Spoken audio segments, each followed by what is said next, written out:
ముఖ్యమంత్రి కేజ్రీవాల్ అరెస్టుతో ఒక్కసారిగా దేశవ్యాప్తంగా ప్రకంపనలు రేపుతున్న ఢిల్లీ లిక్కర్ స్కామ్లో గురువారం రాత్రి ఢిల్లీ సీఎం అరవింద్ కేజ్రీవాల్ను ఎన్ఫోర్స్మెంట్ డైరెక్టర్ అరెస్ట్ చేయడంపై బీఆర్ఎస్ స్పందించింది. కేజ్రీవాల్ను అక్రమంగా అరెస్టు చేశారని తాను తీవ్రంగా ఖండిస్తున్నట్లు ఆ పార్టీ వర్కింగ్ ప్రెసిడెంట్ మాజీ మంత్రి కేటీఆర్ అన్నారు.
బీజేపీ అణిచివేతకు ఈడీ, సీబీఐలు ప్రధాన సాధనాలుగా మారిపోయాయని ఆయన వ్యాఖ్యానించారు.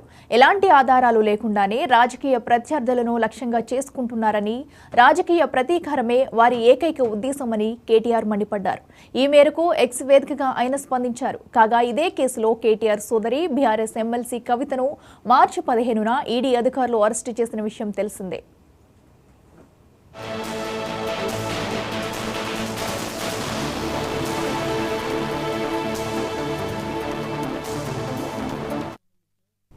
బీఆర్ఎస్ తో సహా సీఎం కేజ్రీవాల్ అరెస్టును పలు పార్టీలు ఖండించాయి. కాంగ్రెస్, డీఎంకే, అన్నాడీఎంకే, సమాజ్వాదీ పార్టీతో పాటు పలు విపక్ష పార్టీలు కేజ్రీవాల్ అరెస్టును తప్పుబట్టాయి.